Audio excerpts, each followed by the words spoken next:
Bayangkan sebuah masa ketika dunia masih muda. Gunung-gunung berdiri gagah tanpa terjamah polusi. Hutan-hutan lebat berbisik di antara angin, dan sungai-sungai mengalir jernih tanpa racun. Manusia hidup berkelompok di lembah dan dataran subur. Di tengah kehidupan yang masih sederhana itu, Allah mengutus seorang manusia istimewa, seorang yang kelak namanya akan diabadikan dalam kitab-kitab suci, menjadi simbol kesabaran, keteguhan dan kemenangan iman. Dialah Nabi Nuh alaihi salam, seorang Rasul ulul azmi, golongan Nabi yang memiliki keteguhan hati luar biasa. Namanya akan selalu terkait dengan kisah banjir besar yang menenggelamkan hampir seluruh permukaan bumi. Tapi jauh sebelum peristiwa itu terjadi, beliau adalah seorang anak, seorang pemuda, dan seorang pemimpin yang melewati banyak ujian, hingga akhirnya diangkat menjadi utusan Allah. Mengapa kisah Nabi Nuh begitu penting? Karena di dalamnya terkandung pelajaran yang tak lekang oleh waktu, tentang kesabaran menghadapi penolakan, tentang keberanian untuk tetap berdiri di tengah ejekan, dan tentang janji Allah yang pasti ditepati bagi hamba-hambanya yang beriman. Nabi Nuh lahir di tengah masyarakat yang merupakan keturunan Nabi Adam. Menurut riwayat para ahli tafsir, beliau adalah keturunan ke-10 dari Nabi Adam melalui jalur Nuh bin Lamik bin Mutawashlah bin Akhnuh, Idris bin Yarid bin Mahlail, bin Qainan bin Anush bin Shits bin Adam. Ayahnya Lamik dikenal sebagai orang yang masih menjaga sebagian ajaran tauhid dari nenek moyang mereka. Ibunya pun termasuk wanita salehah. Namun masyarakat di sekeliling mereka perlahan mulai meninggalkan ajaran tauhid yang dibawa oleh Nabi Shits dan Nabi Idris. Penyembahan kepada Allah mulai tercemar oleh pengagungan berlebihan kepada manusia-manusia saleh yang telah wafat. Riwayat menyebut di masa itu hidup 5 orang saleh bernama Wad, Suwa, Yaguts, Ya'uq, dan Nasr. Mereka adalah teladan masyarakat.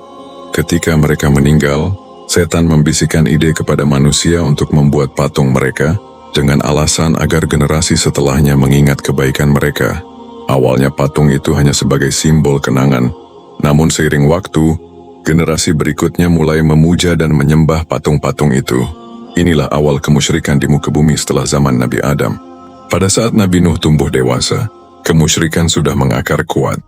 Kaum itu bukan hanya menyembah patung, tetapi juga menganggap bahwa para berhala itu memiliki kekuatan untuk mendatangkan rezeki atau bencana. Kehidupan moral mereka merosot, kezaliman merajalela, yang kuat menindas yang lemah, dan nasihat orang saleh dianggap gangguan. Mereka hidup di wilayah yang subur, dekat dengan sungai-sungai besar, dengan tanah yang menghasilkan panen berlimpah. Namun kesenangan dunia membuat mereka buta terhadap kebenaran. Orang-orang yang mencoba mengingatkan mereka justru diejek, bahkan diusir. Inilah kondisi yang membuat Allah mengutus Nabi Nuh sebagai pembawa peringatan.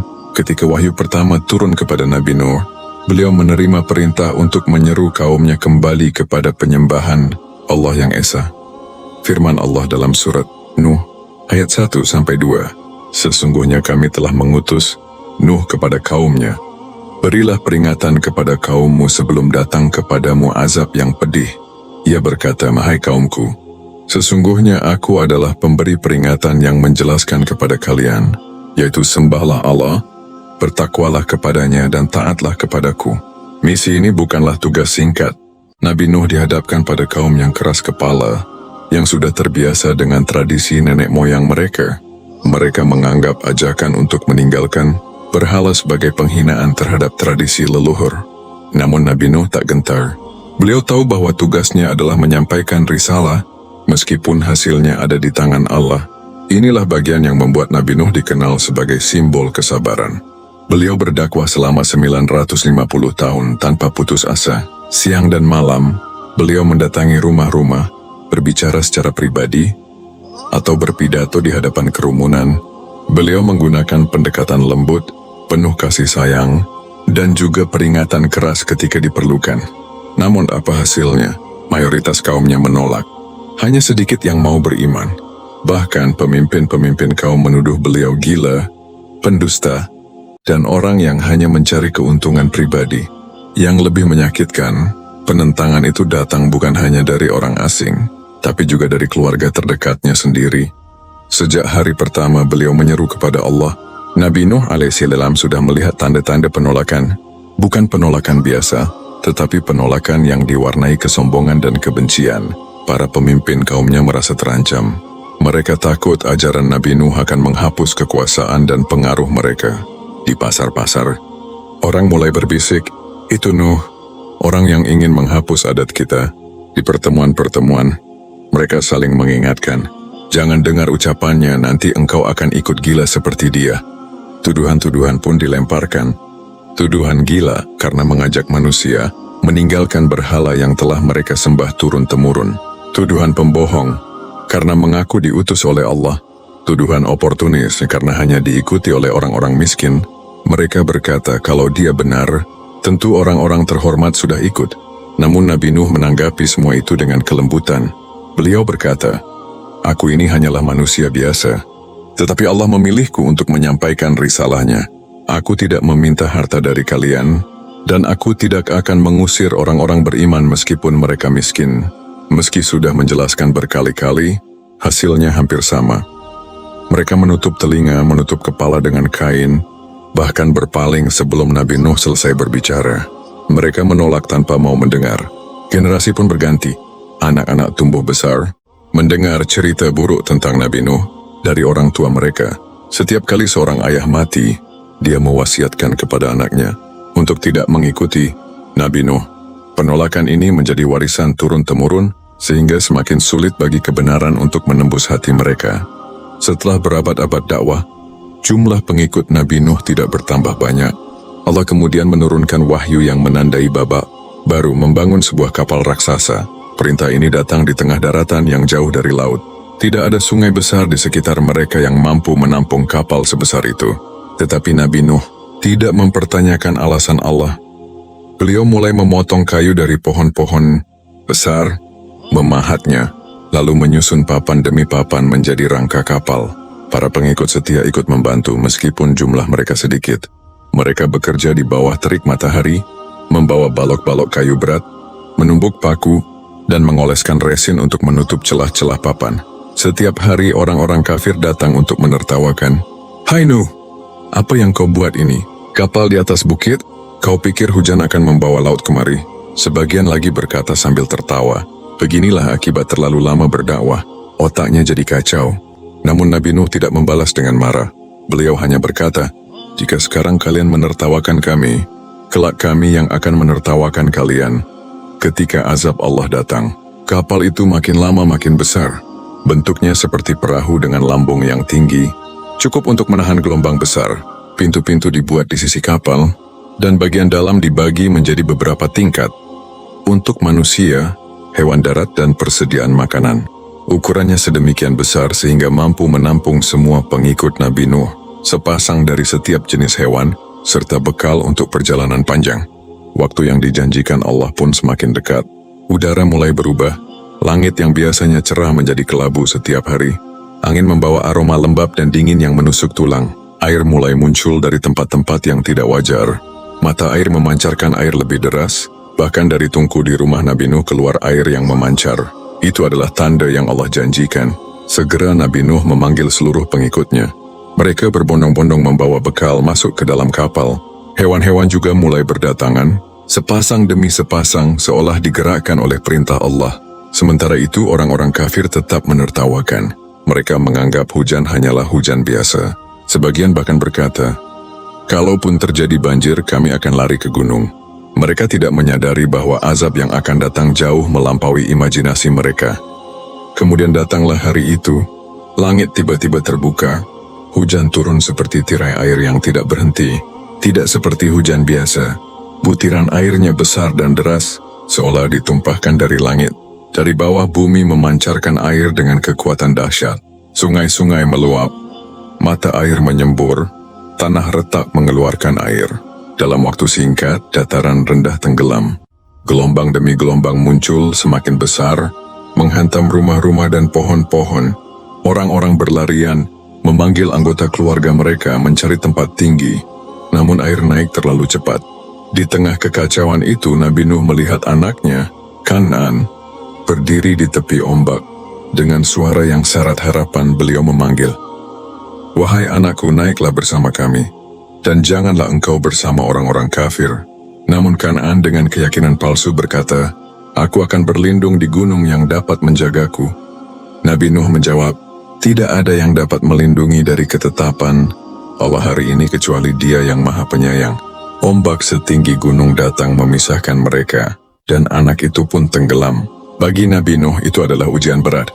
Beliau memohon kepada Allah, tetapi Allah mengingatkan bahwa janji keselamatan hanya untuk orang beriman, dan Kan'an bukan termasuk di dalamnya. Bahtera Nabi Nuh mulai bergerak di atas air yang meluap-luap. Ombak datang seperti tembok air setinggi gunung. Namun kapal itu tetap kokoh. Angin bertiup kencang membuat air bergolak dan berputar, tetapi Bahtera tetap mengikuti arah yang Allah kehendaki. Di dalam kapal, suasana bercampur antara rasa takut dan rasa syukur. Anak-anak berpegangan pada orang tua mereka, sementara para pengikut dewasa membantu memberi makan hewan-hewan yang ikut dalam perjalanan. Terdengar suara gemuruh petir, diikuti cahaya kilat yang membelah langit gelap. Malam terasa panjang. Setiap kali kapal berguncang karena hantaman ombak, sebagian penumpang menahan nafas. Khawatir lambung kapal akan pecah.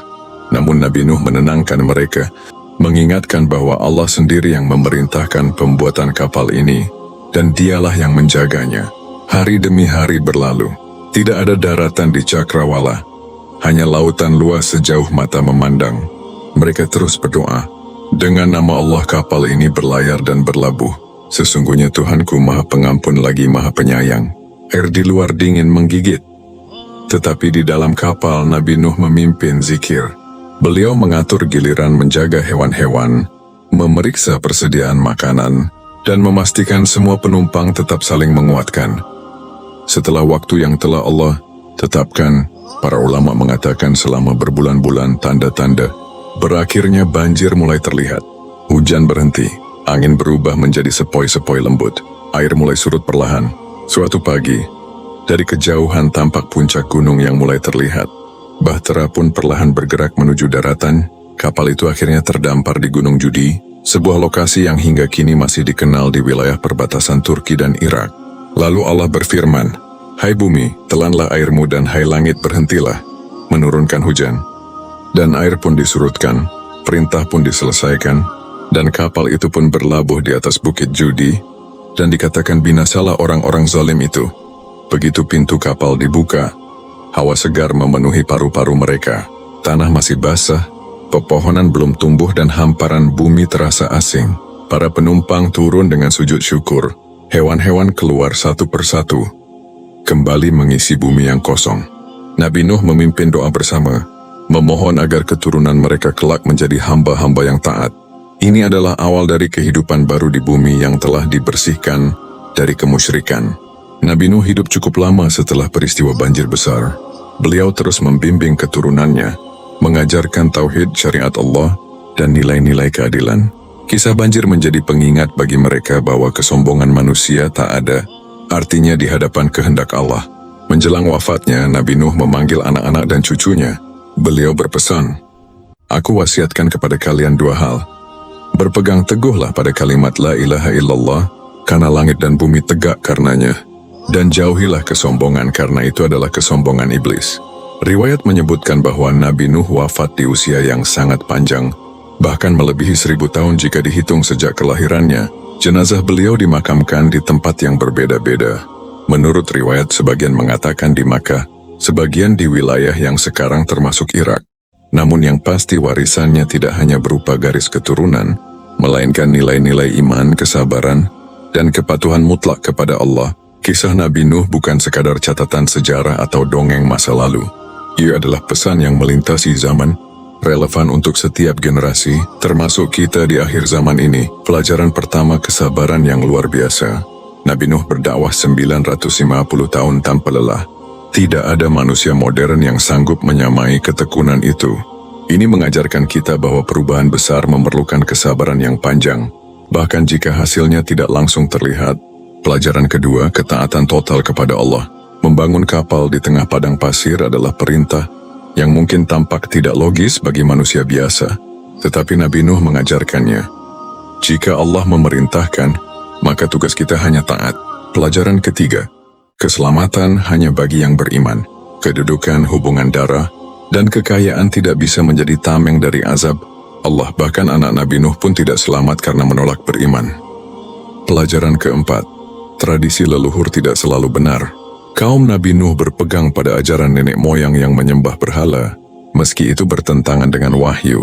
Allah mengajarkan bahwa kebenaran harus diutamakan di atas adat atau kebiasaan yang salah.